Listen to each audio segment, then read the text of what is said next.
What do events, news, and culture tell us about how to be more effective at training and communicating? Whether you're in compliance, HR, risk, or general management, effective and ethical leadership requires two things: a consistent, dependable process, and 8 specific mindsets that keep you real and salient to your audience. Welcome to the 8 Mindsets Podcast. Greetings, everyone. I'm Jason Meyer in Princeton, New Jersey, and welcome to a special crossover episode. Not one, but 2 podcast audiences will enjoy this. It's like SVU goes to Chicago. It's like when all the different NCISs get together. But here it's me, Jason Meyer, in Princeton of the 8 Mindsets Podcast, and my good friend Tom Fox of the Compliance Podcast Network. And we are together for a special occasion. Hi, Tom. How you doing? I'm doing great, Jason. I'm really looking forward to having some fun today. So why in the world are Tom and I together? Well, there's a whole story, and it begins with this phrase: welcome to Ethics Madness 2022. So several years ago, Tom and I decided to do something to give ourselves an excuse to watch basketball. So it's March. We're in the middle of March Madness. We're in the middle of the NCAA basketball championships, arguably the greatest month in sports. And it all started, the tournament all starts with the first round, where there are 16 games played on each of a Thursday and Friday. It's wall-to-wall basketball. And several years ago, we decided, hey, what if we got together in some kind of live setting that gave us an excuse to watch basketball, talk about the basketball games, but also talk shop? And Ethics Madness was born. And Tom, for a while, we did live blogging when that was that was a thing people paid attention to. Then I think we had a year or two where we did sort of live tweeting. And we talked about the basketball games, and we talked about ethics at the same time, and looked for parallels, and commented on the commercials and stuff like that.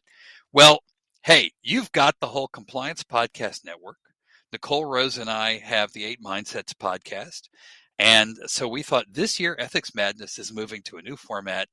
Let's go podcast. So welcome to Ethics Madness, an excuse to talk about basketball, to talk about sports, and to find the link between sports and compliance and ethics. So, Jason, in listening to your description of the history of Ethics Madness, it really made me realize that in many ways we follow technology. As technology has advanced, Ethics Madness has advanced. And we are doing the podcast format this year.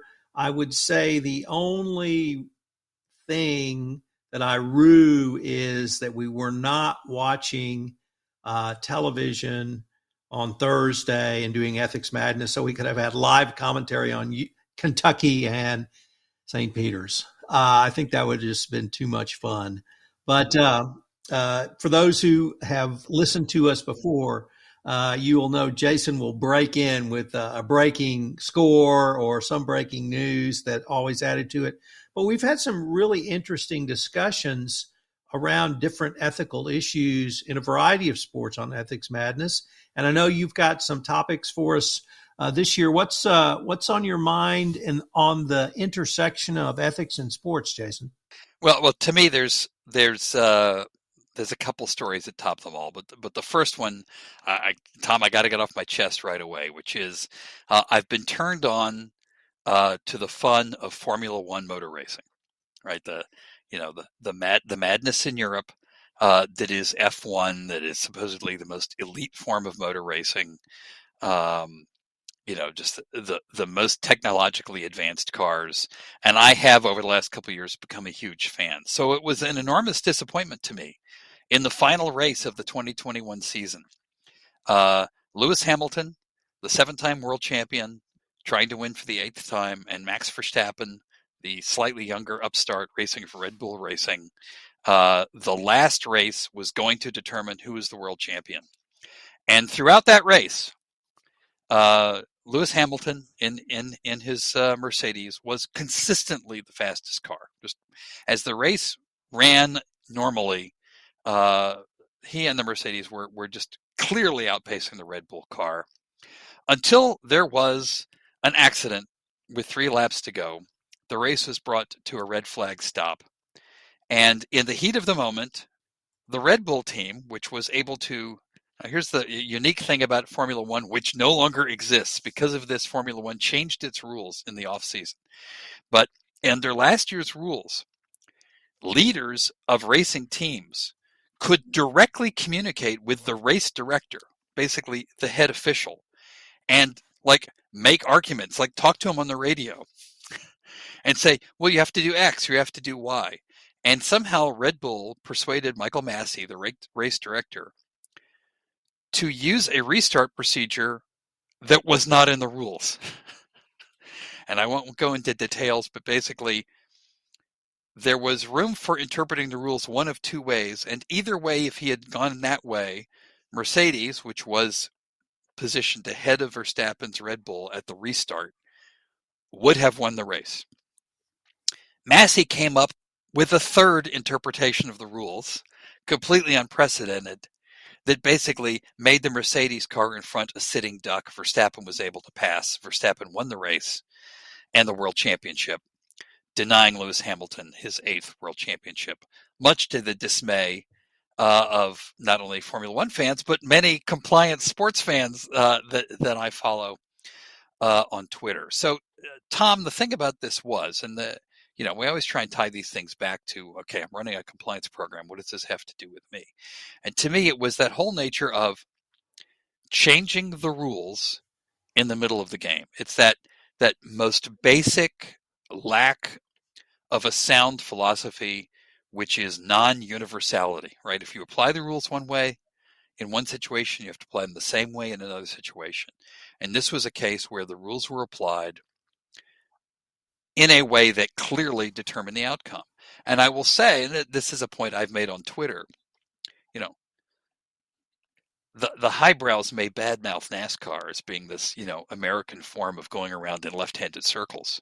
And how does that compare to Formula One? But here's the thing about NASCAR. NASCAR has accidents in the last 3 or 4 laps of a race too. And it has very clear restart rules. And in fact, in the Daytona 500, there were 2 crashes this year. There were 2 crashes in the last 5 laps. There were no arguments. Nobody was saying it was unfair. The rules were clear. They followed the rules. A winner was determined. So for all the highbrow Formula One, NASCAR seems to have the rules and compliance thing down better. So I know you're not an F1 fan, but maybe thoughts on changing the rules in the middle of the game. So let me see if I can maybe reframe it a little bit, because what it brought up for me is institutional justice and institutional fairness. And if I could digress a little bit, my father came out of World War II, and he felt like the greatest gift that he received from the war psychologically was not fighting for democracy, but that the working man deserved institutional justice at work. And he took that forward to becoming a labor arbitrator, where he adjudicated disputes between companies that had union contracts with labor unions. And a large part of that was around discipline of workers, termination, suspension, etc. And he viewed termination from the job as the ultimate form of punishment in the corporate setting. And in fact, he called it the death penalty in the corporate setting. And if a worker was fired and he was an arbitrator, he would uphold the firing if procedural fairness and procedural justice in the form of a 7-step process was followed. If the process was followed, he would more than likely uphold the termination. But if it was not followed, he felt there was no procedural justice, and he would inevitably put the person back to work, sometimes with a loss of pay, but sometimes with full pay. And so I had that background from a very different setting. And moving forward into the compliance realm, in June 2020, the Department of Justice released its update to the evaluation of corporate compliance programs. And for the first time, it said that the chief compliance officer is in charge, or should be in charge, of institutional justice and institutional fairness in a corporation. So that very much resonated with me, but it speaks to exactly what I heard you talk about, which is you don't change the rules in the middle of the game, and you treat the boardroom the same as the shop floor. If you fire people in Brazil for cheating on their expense accounts and your top salesman in the United States cheats on his expense account, you fire him. Justice is not a procedural justice for individuals only. It's fairness and consistency. And that's what F1 seems to be lacking, is fairness and consistency from the start of the race to the end of the race in that example. So that speaks to me to being directly within the remit of the compliance professional and the chief compliance officer. And now we have a workforce of millennials who really demand that from their employer. It certainly is treat us fairly, but it's treat us consistently. So I think that message is an important message, and one that chief compliance officers need to focus on as a part of their overall remit for a compliance and ethics program. Wow, I think it's a great point, Tom, and really well put. That it's, and the sort of outrage that faced Formula One. And by the way, Michael Massey is no longer the race director.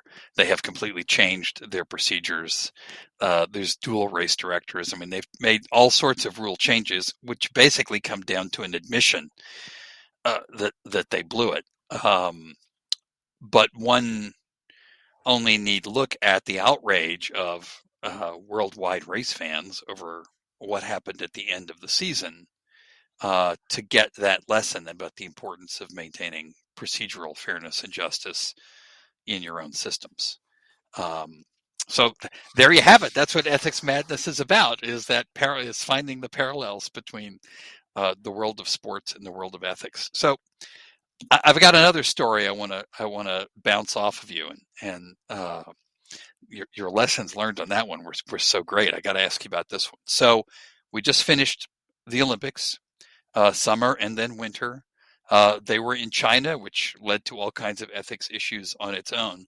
Putting those issues aside, let's focus on the infamous story with the Russian figure skating team, led by the gold medal favorite, who was found to have engaged in doping prior to the Olympics, but whose test sample was mishandled, so that none of this was discovered until during the Olympics, where she was allowed to compete.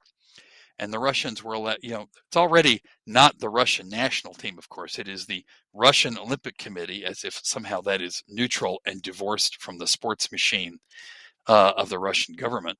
But that was the wink and the nod that the International Olympic Committee gave to allow the Russians to continue to compete. And despite the doping, and despite what seemed to amount to sort of straight up child abuse, the Russians competed successfully in figure skating in the Olympics. But then when the Russians invaded the Ukraine, the sports world seemed to say, okay, then now you've crossed the line. You can cheat at our game, but invading a defenseless population, I guess they finally found the line that was too much. And generally, the international sporting community has told the Russians they're no longer welcome to play.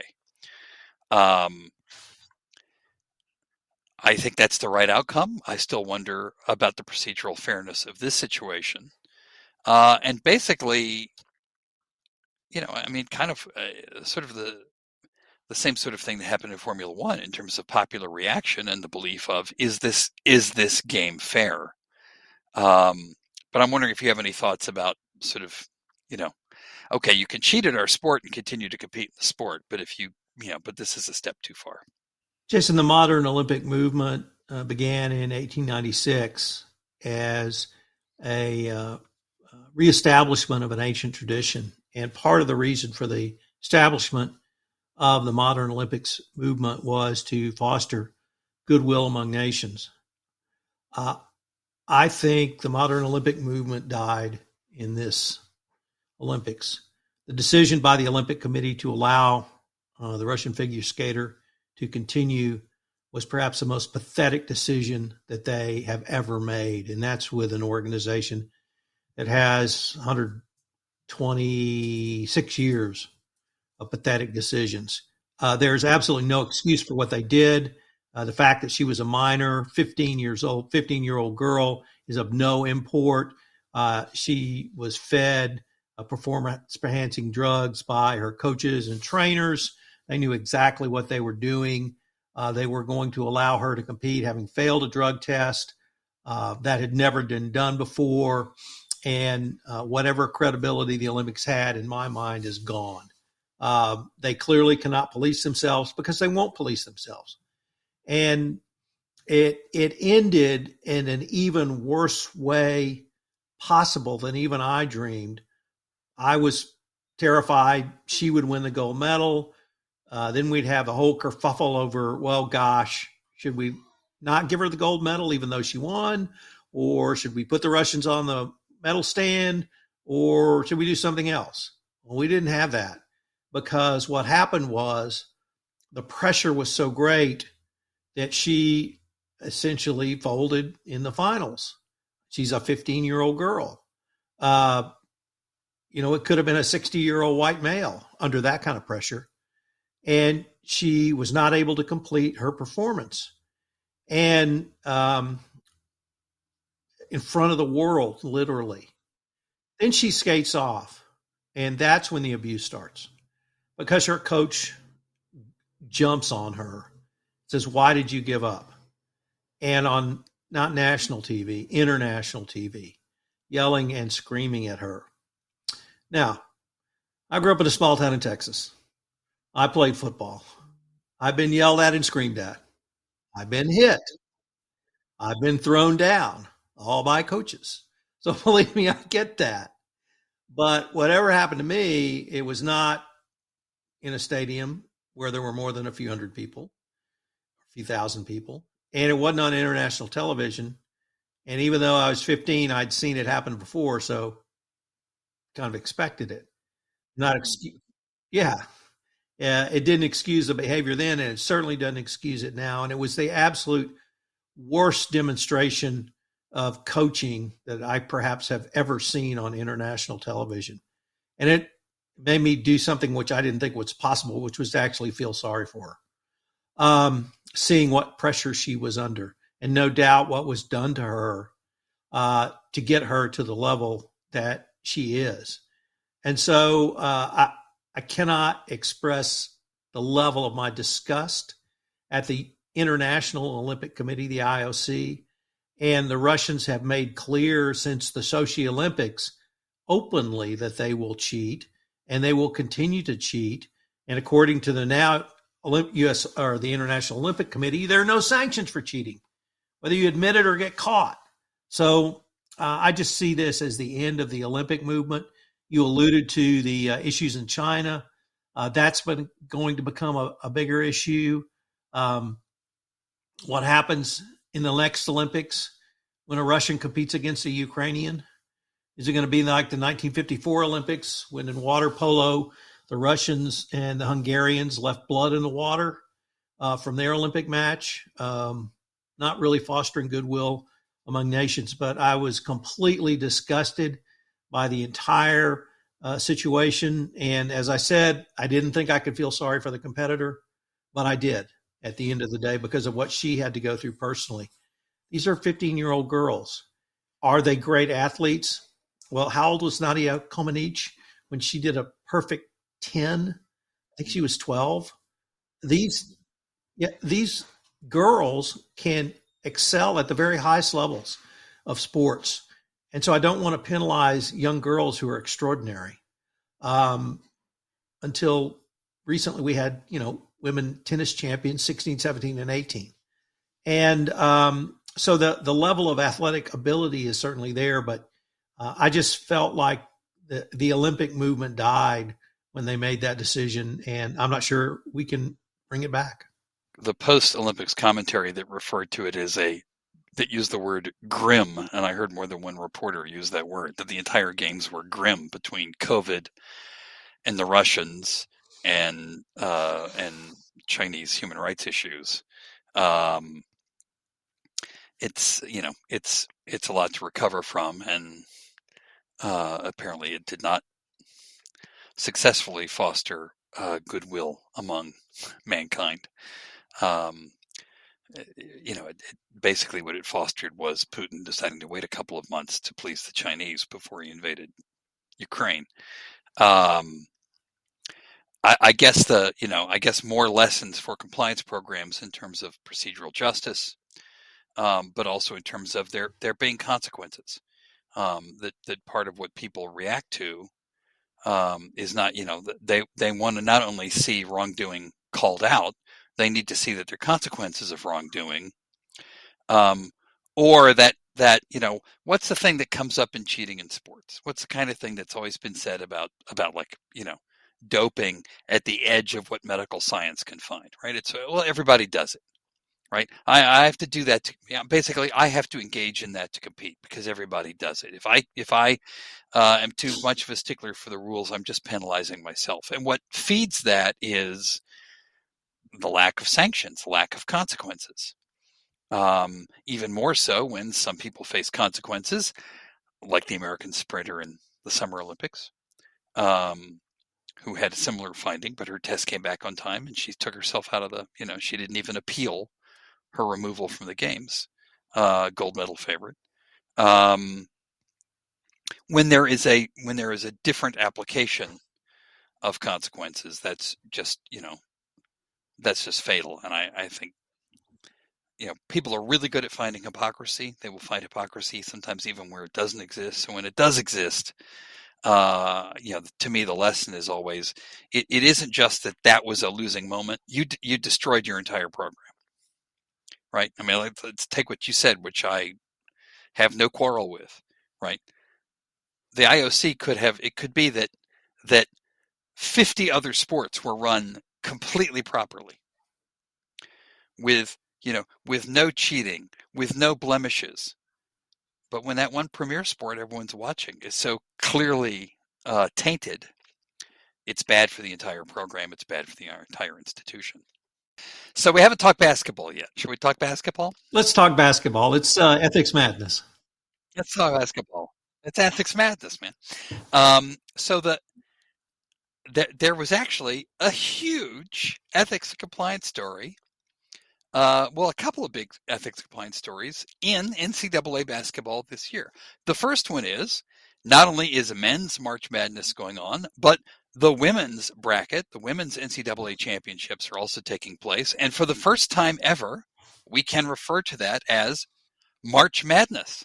For the first time, the NCAA has said that the women's tournament may also use the March Madness branding.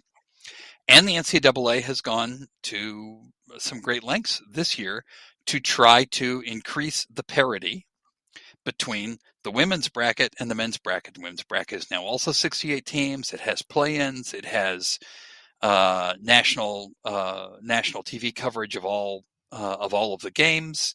They've really tried to put the two of them in parallel. And interestingly, this is happening 50 years after Title IX. It's the 50th anniversary of Title IX to get us to parity or attempted parity between the two tournaments.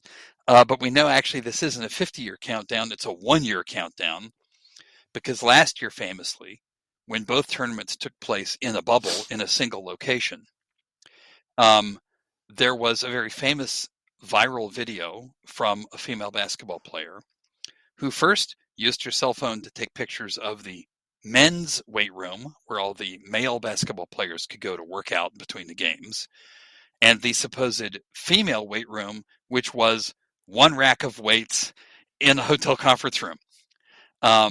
It was sort of the most afterthought weight room you have ever seen. She just took a video saying, "Hey, this is our weight room. This is the men's weight room. What's up with that?" And that led to an investigation that uncovered a lot of facts people already knew. The women couldn't use March Madness. The way the money is shared was not equal, still is not equal between the men's tournament and the women's tournament.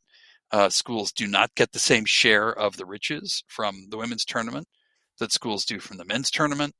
The accounting is different, which has led to a long-held belief that the women's tournament does not generate funds, when in fact it does turn a profit. But we're beginning to see some equity, some better equity here, 50 years after the passage of Title IX. And Tom, it's just fascinating to me to see. I don't know that there are many people left who would come right out, or many men left who would come right out and say, men are better. You cannot watch the games and say the men's game is a better game. The women's games have been fantastic. And frankly, it's a better level of team play. And if you're into things like assisting and passing and defensive formations, the women's games in some ways are far superior. But despite all that, we got 50 years since Title IX, and only now is this happening. What does this tell us about the true sense? Of course, it's just you and me talking here, and we're both all white guys. But what does this tell us about the true sense of gender equity and compliance? First of all, unlike the IOC, the NCAA is farcical. And indeed, if they didn't have to pay royalties, I would suggest their theme song be "Send in the Clowns," because they're effing idiots. And they always have been. And when I was much younger, and there would be a violation by an Ohio State, a University of Michigan, you name the big time university, you better watch out, Western Kentucky. They're coming after you. They amended that somewhat. They don't go after anybody now. And they are absolute idiots. The video you referenced could not have been starker. Literally, it was one of the great weight rooms I had ever seen and would love to have worked out in, contrasted with one bench and one rack of weights in the same hotel. It was just basically like in the corner over by the kitchen, like, where the dirty cups are taken, And so then NCAA was shocked to find this out. Shocked, I tell you, to find that there's gambling, right? Yeah. And they instituted an investigation, and they determined there was unequal treatment, and they were shocked to find this out. So a couple of things that really drove home. One was obviously the gender inequality. Two was, though, the power of social media. And Matt Kelly has a great way of phrasing it, which is it amplifies your message. And she was able to take a message that she either had said many times or certainly knew quite well as a female basketball player, and was able to amplify that literally across the country to make real change. And as you, this is fortunately an audio podcast, so no one can see my face when many of the things you're saying. But when you said this is the 50th anniversary of Title IX, I mean, that's just beggars belief that it took this long for the NCAA to meet the law, just meet the law. And it's a part of, once again, the larger conversation that the ethics and compliance community is having about our role in ESG. Because you correctly note that DEI, diversity, equity, and inclusion, is a key component of ESG. And I advocate it's an equally key component of ethics and compliance. Because if you don't have diversity, if you don't have equity, and you don't have inclusion, you're not going to have an effective compliance program.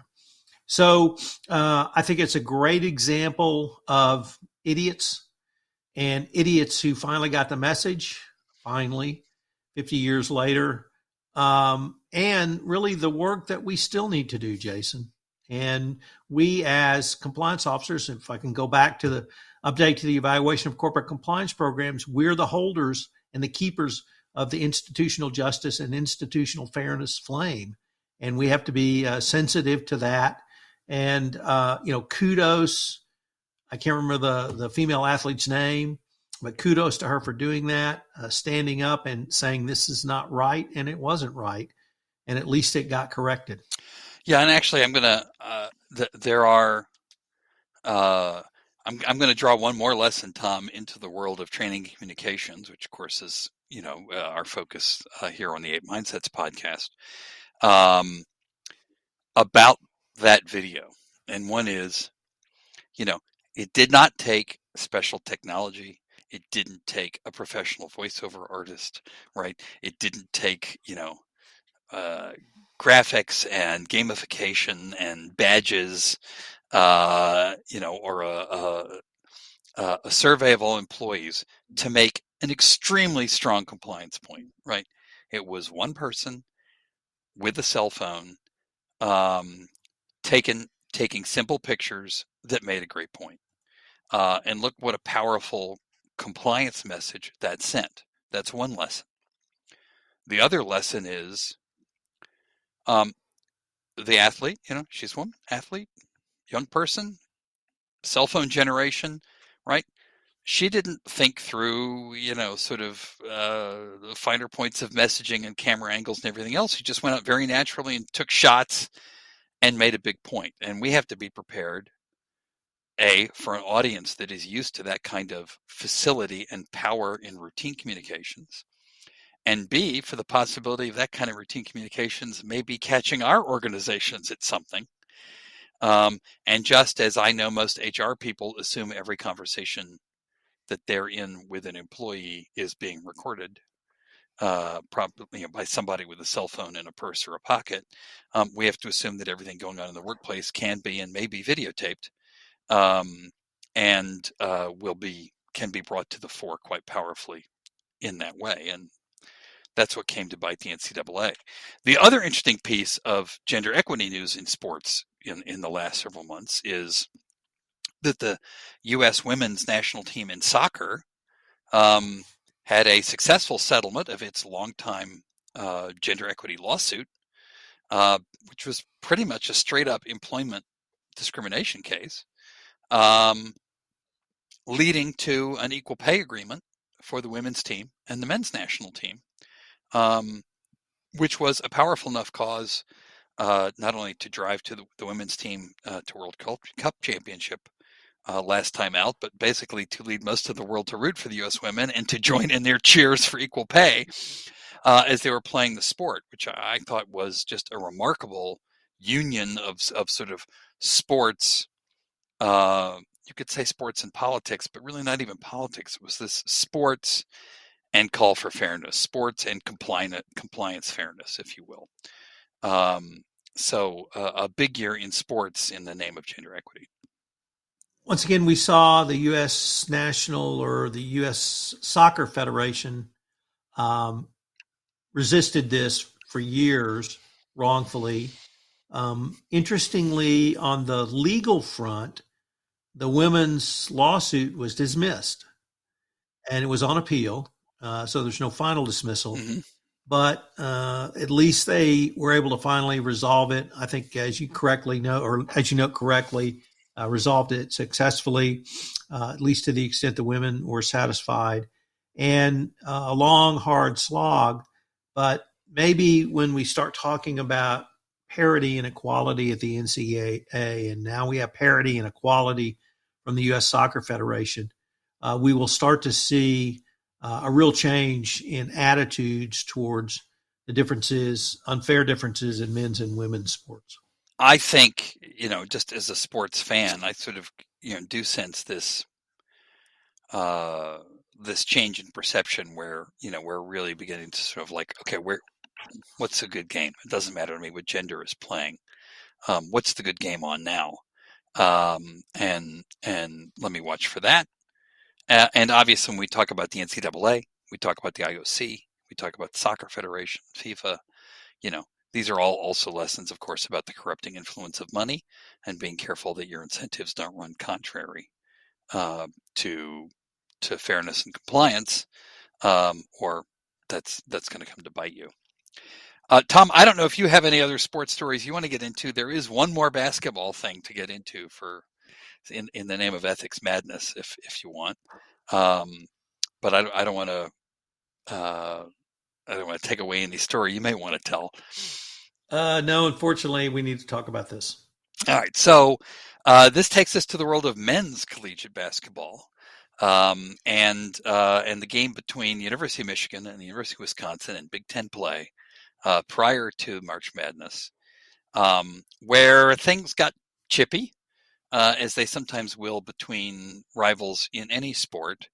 But basically, what happened was Michigan was well in the lead, upsetting. It was an upset, as I remember the story.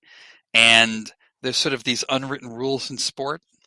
I'm familiar with the unwritten rules in baseball, like you stop throwing pickoff plays to first if it's the ninth inning and you're up by 5 or more runs. You don't worry about picking off the runner at first, but by the same token, the runner at first isn't going to try and steal. And basically what happened was sort of breaching those unwritten rules in terms of timeouts being called at the end when the outcome was already known, and sort of, delaying celebrations and things like that. And words were exchanged between the coach. So at the end of an NCAA basketball game, the rules are that the teams engage in a handshake ritual. They pass each other along the sidelines, and the coaches and players shake each other's hands on their way to the locker room. And in that handshake ritual, words were exchanged between the Wisconsin coaching staff and Juwan Howard, the head coach of Michigan. And it resulted in Juwan Howard throwing a slap at the face of a Wisconsin assistant coach, making contact. Juwan Howard was suspended for the rest of the regular season, which was only 4 or 5 games. Amply substituted for by Philadelphia's own Phil Martell. I have to get a Phil Martell plug in. But basically, you had to sort of break down in gentlemanly sports, break down in following the unwritten rules, but actual fisticuffs come to in the middle of the game, and debatable punishments for what went on. So here's what, okay, they lost their temper. There was punishment. We could argue about the punishment. Here's what fascinates me about this, Tom, and you may have another perspective, and I would love to hear it. But let me ask you this question first. In the NBA, there is no longer a handshake ritual. Players can go up to each other if they want after the game and congratulate each other. And a lot of them do because they're friends, and maybe they played on the same team in college or earlier in the pros, and they respect each other. And others of the players hate each other's guts and would never say a word to each other. But they're free to stay or leave as they wish. The NCAA has this rule about the handshake ritual. And one of the reactions to the Juwan Howard episode was, well, maybe we should get rid of that rule and no longer force the teams to confront each other. Now, that to me is a fascinating question of compliance ritual against human reality. First of all, I'm a U of M grad, and I was beyond humiliated by this event.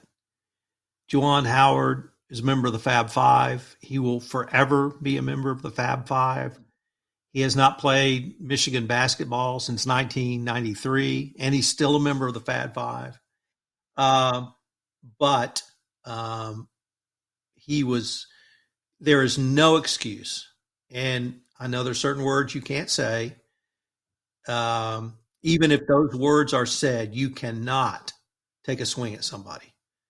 If you're a coach, you are a leader of men, even if they're young men, and you need to hold yourself to a higher standard at all times. And yes, he is emotional, and I'm going to get to that in a kind of next part of this, but there was absolutely no excuse. And I teetered on the fence of whether this was a termination offense. He has had one other incident, so this was not the first time he had done something this inappropriate. So from the leadership perspective, I found a total total failure of leadership from Juwan Howard. As to the handshake line, I was equally fascinated by that conversation because pro hockey has a handshake line. And there's no more violent sport other than boxing and UFC than pro hockey. And those guys line up and shake hands. And I'm inspired by that. I find that to be, Yes, they're professionals. Yes, they're being paid. But even 38, 40, 25-year-olds, Jason, they played games like we did as kids, as teenagers, and they still play a game in many of their minds. And sportsmanship still exists, even if things are very different now and you're a professional. And I've always respected pro hockey for that. And so I really value the handshake line, and I don't think it should be done away with. And the human reality of emotions and being overheated in the minute, you're certainly correct. And we've seen examples of that from things like player interviews by sideline reporters during a game or immediately after a game where emotions are running high, to this situation. But I found no excuse for what Juwan Howard did.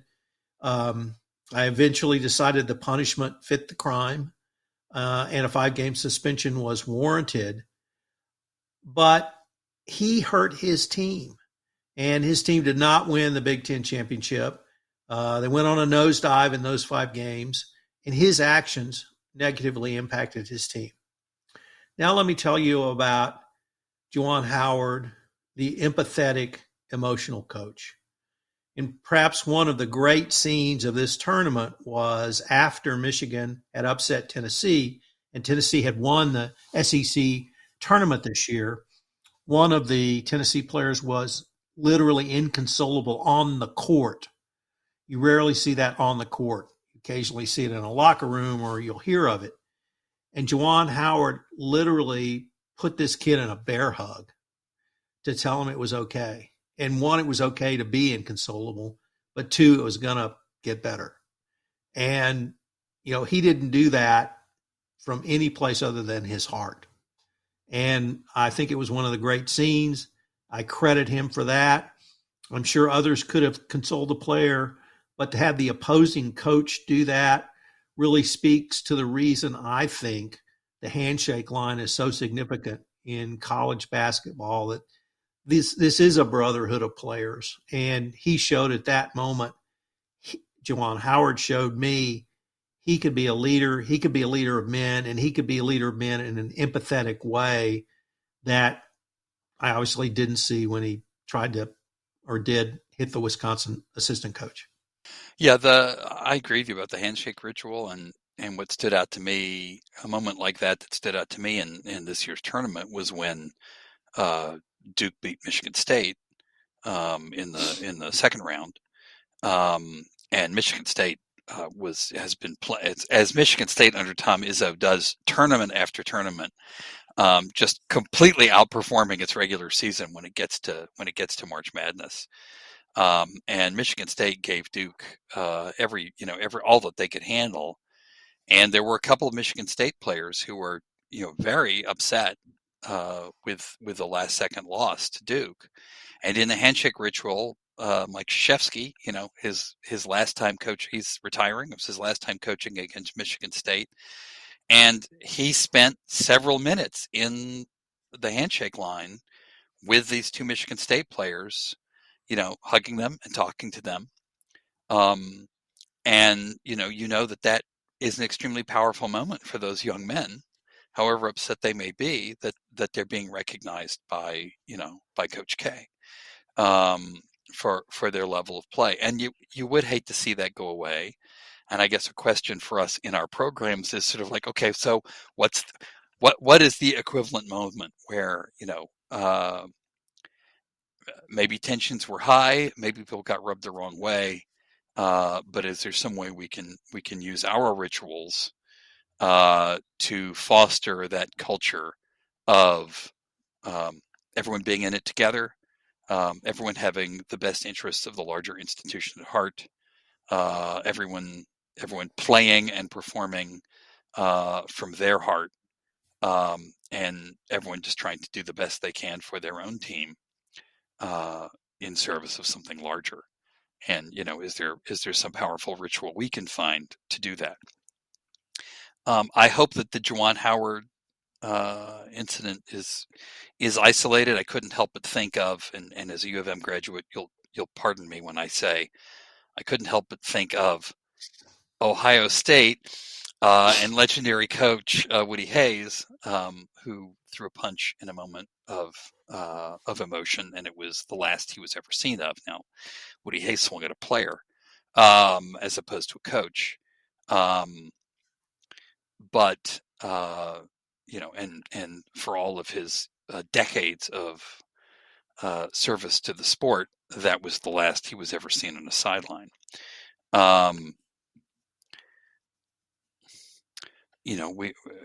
Was one more understanding than the other? Was one situation different than the other? These are the sports arguments that make sports fandom so rich, but also give us the parallels between what we do for a living in compliance and ethics and what we do for fun, which is watch sports. Tom, in the Eight Mindsets podcast, there are two things we always try to do to wrap up, and we didn't talk about this. I'm going to put you on the spot, and through the magic of podcasting, if I'm putting you on the spot too much, then hey, we just edit it out. But there are two things we always try and wrap up with, and one is, okay, what are the action items? What are what's a to do? What can we take back to our program and do that we learned from our conversation? So I guess I'll cheat and go backwards and claim something I already said, which is, hey, what can we do that's like a handshake ritual to support the culture we want to support in our institutions? I think you offered another one already, which is better keep your eye on procedural fairness, because nothing will sour your program, your entire program, faster than people perceiving a lack of procedural justice. Is there some other action item that comes to mind for you, for our fellow compliance and ethics professionals, from this year's Ethics Madness? From this year's Ethics Madness, but the event last year when the female basketball player videotaped the gyms or weight rooms of the men's basketball tournament and the women's, because it was, as you said, taken on a cell phone, clearly not professional production, but the power of the message really, I want compliance practitioners to consider a couple of things. One, how you can create something very inexpensively that can be very powerful. Two, you can have a very powerful message that is short. And three, you don't even have to have commentary. You can just have the visual. So think about how can you create a message for your compliance program, relatively inexpensive. What's the cost of videotaping with your cell phone, and put that out there. And to me, it really demonstrates the communication that she engaged in, which led to the change, and that our compliance brethren will hopefully be able to incorporate some of those techniques. And if you're my age or your age and you don't know how to do it, go down the hall to a 25-year-old. I guarantee you my daughter does it all the time. So get some of your employees to help out, get them engaged, get them invested, and see what they come up with. And that is very much an Eight Mindsets message. So I appreciate that one, Tom. The other thing we do in wrap up, and now I'm really putting you on the spot, is I always come up with my compliance anthem of the week.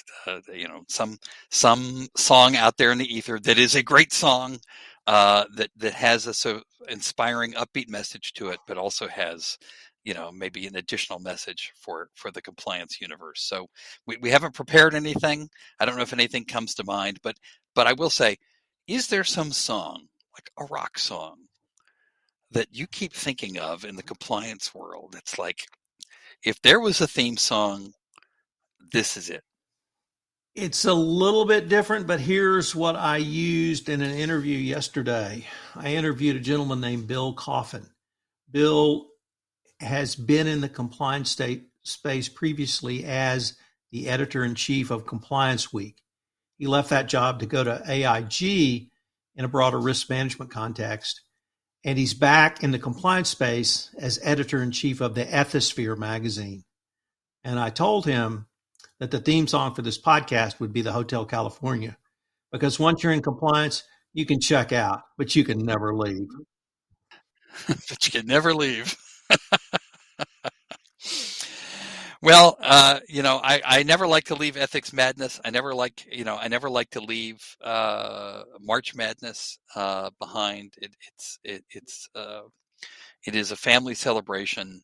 And if it weren't that March Madness was immediately followed by the Masters, I don't really, and the beginning of baseball season, the greatest week of sports when we go from the end of the NCAA tournaments, opening day of baseball, and Masters weekend. I will argue with anyone that is the greatest week of sports. And as much as I hate to see that week go, I hate to see another year of Ethics Madness go by. But we'll have to figure out what technology calls on us to do in 2023, Tom. It's been a fun conversation as always. It's been great. I've really enjoyed it. And every time it comes to this time of year, I think of you and Ethics Madness. So I'll be doing the same again in 2023. Yeah, thanks for reaching out. And as we say at the end of every 8 Mindsets podcast, that's a wrap.